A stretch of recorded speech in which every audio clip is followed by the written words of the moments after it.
Walang pakipot ng i-reveal. Sekreto ni Idolo. Ang sikat na host naman na si Kuya Kim Atienza, ginugugol niya ang panahon sa paglangoy at pagtakbo. Taong 2010 nang ma-stroke at atakihin sa puso si Kim. Napakabigat ng schedule ko. But the stroke was bound to happen. Whether mabigat ang schedule mo o hindi, stressed ka o hindi. Akala ko talaga mamamatay na ako. Mabuti na lamang at naagapan. Mula nang malampasan ni Kim ang banta ng matinding karamdaman, hindi na siya nagpatumpik-tumpik. Bumalik din si Kim sa kanyang healthy lifestyle. Alas 6 ng umaga tuwing Martes at Huwebes, nagpapapawi si Kuya Kim habang iniikot niya sa pagtakbo ang buong Dasmariñas Village sa Makati.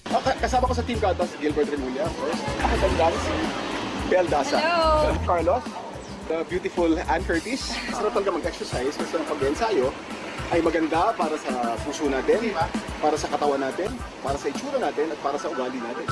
Isang oras ng pagtakbo at pagtulo ng tumatagaktak na pawis. Imbis na tubig ang inumin ni Kuya Kim, inuming kulay berde o green ang ipinakita niya sa amin. Yung barley by itself ay rich in vitamins and rich in antioxidants.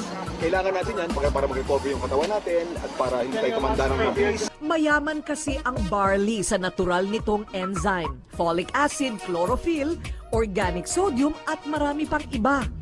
Yan ang sekreto. Sa grupo ng Inner Circle at sa ating leader na si Ryan, sana one of these days makapunta ako dyan, magsama-sama tayo.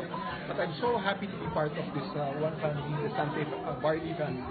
Sana magpatuloy ang ating pag-usad at ang ating pagyaman dahil sa ating sipag at magsama tayo. Ang buhay ay weather lang.